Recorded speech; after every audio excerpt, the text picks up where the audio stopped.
Buenos días, el día de hoy les vamos a presentar nuestro trabajo final de concentración de periodismo. Somos Ashley Gómez y Laura Caldera y nuestro trabajo se titula Venezuela, un país color sabor a chocolate.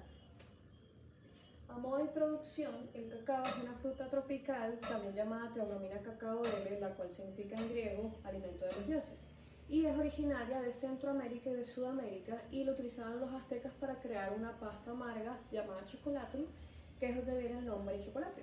Y alrededor del siglo XV fue que los europeos la encontraron y empezaron a cultivar.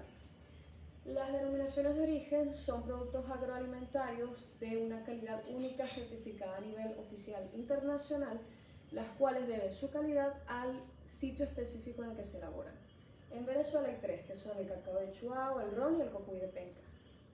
El cacao venezolano es muy bueno debido a tres factores: la genética de la semilla propia de Venezuela, que es la del cacao criollo, el ambiente en el que crece, el clima, el suelo, y el trato que le dan los productores venezolanos siguiendo una serie de pasos y procesos que garantizan un cacao de ultra calidad. Las potencias cacauteras, pues antes Venezuela era el mayor exportador de cacao del mundo, sin embargo hoy en día el mayor exportador es Costa de Marfil, que genera 4.000 millones de dólares en exportación anual de granos de cacao, mientras que Venezuela tan solo genera 32 millones. En comparación, Ecuador, que es el mayor exportador de la región, genera 838 millones, entonces se nota la brecha que hay. La fama del cacao venezolano se debe precisamente a que es un cacao ultra fino, de muy buen aromas y sabor. Es bastante dulce, es poco amargo y es bastante delicioso. Es por esto que a lo largo de la historia ha sido cotizado por muchos países y potencias chocolateras, y hoy en día los mayores compradores son Indonesia, Japón y Malasia. Es por esto que partimos de la introducción a la siguiente premisa, la cual es que la producción de cacao se ha visto afectada por la crisis que atraviesa el país actualmente y que ha deteriorado el potencial que tiene Venezuela de ser uno de los mayores productores y exportadores del cacao que se produce acá, que es uno de los mejores del mundo, lo cual deriva en estas interrogantes y en estos objetivos. El general, que es analizar el nivel de deterioro actual de la industria y las posibilidades de resurgimiento; y los específicos, que son analizar qué es el cacao, sus bondades, su importancia, el estado actual de la industria versus antes, la de otros países y la opinión de expertos. La metodología que utilizamos, por ejemplo, es un trabajo final de concentración que es definido por la UCAP como los trabajos que tienen que realizar los estudiantes de comunicación social para finalizar una de sus concentraciones. Y como esto es periodismo, es un reportaje investigativo de enfoque cualitativo, diseñado experimental, con modalidad de trabajo de campo, nivel descriptivo y explicativo, con una población de estudio que son expertos con productores, empresarios o chocolateros, e instrumentos y técnicas como el guión de entrevista y matriz de triangulación.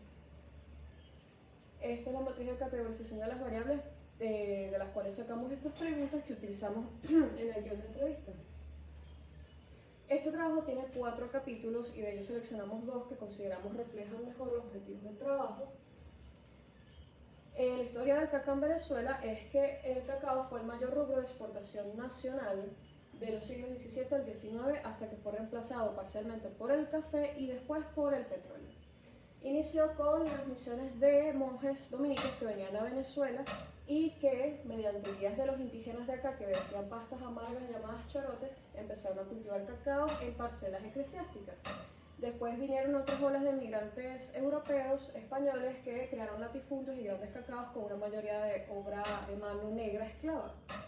El cacao siempre se ha llevado mucho tiempo y recursos para cultivar y producir, es por eso que es un bien que era más que nada de exportación y que realmente no se consumía de forma interna porque no era accesible para la mayoría de la gente.